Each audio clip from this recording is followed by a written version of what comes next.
ঢাকা বিশ্ববিদ্যালয়ের প্রাণকেন্দ্রে এমন একটি স্থান রয়েছে যেখানে শুধু চায়ের আড্ডায় নয়, বহু গুরুত্বপূর্ণ রাজনৈতিক সিদ্ধান্ত, জাতীয় ছাত্র আন্দোলন, এমনকি ইতিহাসের অসংখ্য অধ্যায় রচিত হয়েছে। সেই ঐতিহাসিক স্থানটির নাম মধুর ক্যান্টিন। আজ জানার চেষ্টা করব কেন দেশের ইতিহাসে এই মধুর ক্যান্টিন একটি অনন্য প্রতীক হয়ে উঠেছে। ঢাকা বিশ্ববিদ্যালয়ের প্রাণকেন্দ্রে অবস্থিত মধুর ক্যান্টিন বহু বছর ধরেই শিক্ষার্থীদের পরিচিত এক মিলনস্থল। ক্লাসের ফাঁকে চায়ের আড্ডা, বন্ধুদের সঙ্গে গল্প, সংগঠনের আলোচনা কিংবা ক্যাম্পাস জীবনের নানান মুহূর্ত, সবকিছুর সঙ্গেই জড়িয়ে আছে এই ক্যান্টিনের নাম। শুধু বর্তমান শিক্ষার্থীরাই নন, বিশ্ববিদ্যালয়ের সাবেক শিক্ষার্থীদের কাছেও মধুর ক্যান্টিন এক বিশেষ আবেগের জায়গা।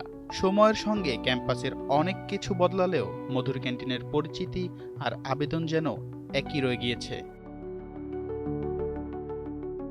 শিক্ষার্থীদের অনেকের মতে মধুর ক্যান্টিনের সবচেয়ে বড় শক্তি এর পরিবেশ। পুরনো ঢাকার বিশ্ববিদ্যালয়ের জীবনের আবহ, পরিচিত মুখ আর প্রতিদিনের প্রাণচাঞ্চল্য সব মিলিয়ে এটি হয়ে উঠেছে এক আলাদা অভিজ্ঞতার জায়গা। সকালের তুলনায় দুপুর কিংবা বিকেলে এখানে ভিড় বেশি বাড়ে। কেউ আসেন চা খেতে, কেউ আড্ডা দিতে, আবার কেউ আসেন শুধু কিছুটা সময় কাটাতে। ব্যস্ত ক্লাস রুটিনের মধ্যেও মধুর ক্যান্টিন যেন শিক্ষার্থীদের জন্য একটুখানি স্বস্তির জায়গা। কেউ নাস্তা বানিয়ে খায়, ঠিক আছে, কেউ গল্প গুজব করে, সেটা নিয়ে একটা মধুর ক্যান্টিন। সবাই আসতে পারবে, সবাই যাইতে পারবে, বাড়ির ভিতরে মিলে নিয়ে চলে।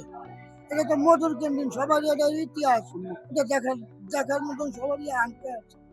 ঐতিহ্য, পরিচিতি আর শিক্ষার্থীদের প্রতিদিনের গল্পে মধুর ক্যান্টিন তাই শুধু একটি ক্যান্টিন নয়, বরং ঢাকা বিশ্ববিদ্যালয়ের ক্যাম্পাস জীবনেরই এক গুরুত্বপূর্ণ অংশ।